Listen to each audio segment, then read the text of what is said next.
அப்போ எவ்வளவு தான் ஒரு மனிதன் சேமிக்கிறதுன்றது டிஃப்ரெண்ட். உங்கள் கமிட்மெண்ட்டை நீங்கள் கண்ட்ரோலில் வச்சுட்டிங்கன்னா சேமிப்புன்றது வந்து சாதாரண விஷயந்தான்.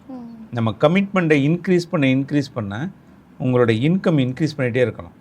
அதை இன்க்ரீஸ் பண்ணாமல் நீங்கள் வந்து உங்களோட கமிட்மெண்ட்ஸை இன்க்ரீஸ் பண்ணிங்கன்னா வெல்த் ஜென்ரேட் ஆகாது, கமிட்மெண்ட்ஸ் மட்டும்தான் ஜென்ரேட் ஆகும். ஓகே. ஸோ ஃபஸ்ட்டு அவங்க வந்து வெல்த் ஸ்டேஜ் அவங்க ஐடென்டிஃபை பண்ணுறதுக்கு இதெல்லாம் கால்குலேட் பண்ணணும். இதையும் தாண்டி ஐ ஹாவ் பேலன்சஸ், அப்போ நீங்கள் வந்து ஹை ரிஸ்க் எடுத்து அதில் இன்வெஸ்ட்மெண்ட்ஸ் பண்ணி உங்களோட வெல்த்தை ஜென்ரேட் பண்ண முடியும். அப்போ ஒருத்தர் வந்து வெல்த்தை ஜென்ரேட் பண்ணுறதுக்கு முன்னாடி இவ்வளோ கமிட்மெண்ட்ஸையும் அவர் பர்சனலாக செக் பண்ணணும்.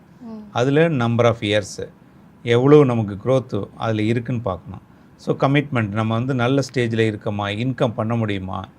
மெயினாக நீங்கள் பார்க்க வேண்டியது இண்டஸ்ட்ரி, நீங்கள் என்ன மாதிரி இண்டஸ்ட்ரி பிஸ்னஸ் பண்ணுறீங்கன்னா ஓகே, அந்த பிஸ்னஸ் சஸ்டெயினபிளாக இருக்கான்னு பார்க்கணும். சேலரிடுனா உங்களோட குவாலிஃபிகேஷனுக்கு தகுந்த மாதிரி உங்களோட ரெகுலர் இன்கம் ஃப்யூச்சரில் எப்படி இருக்குன்னு பார்க்கணும். ஓகே.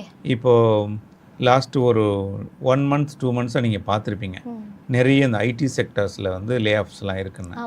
ஸோ அந்த மாதிரி ஒரு சூழ்நிலையிலையும் உங்களால் கடந்து வர முடியும். I have cushion for another 2 yearsக்கு, ஸோ எமர்ஜென்சி ஃபண்ட் நான் வச்சுருக்கேன். So in between I will train up myself to அந்த ஒரு சுச்சுவேஷனை கடந்து வர அளவுக்கு என்கிட்ட ஒரு எஜுகேஷன் இருக்குது, நான் அப்கிரேட் ஆகிட்டுருக்கேன். ஸோ அந்த இண்டஸ்ட்ரியிலேருந்து இன்னொரு பேசிவ் இன்கம் வச்சுருக்கேன். அந்தளவுக்கு நீங்கள் சப்போர்ட்ஃபுல்லாக இருக்கணும்.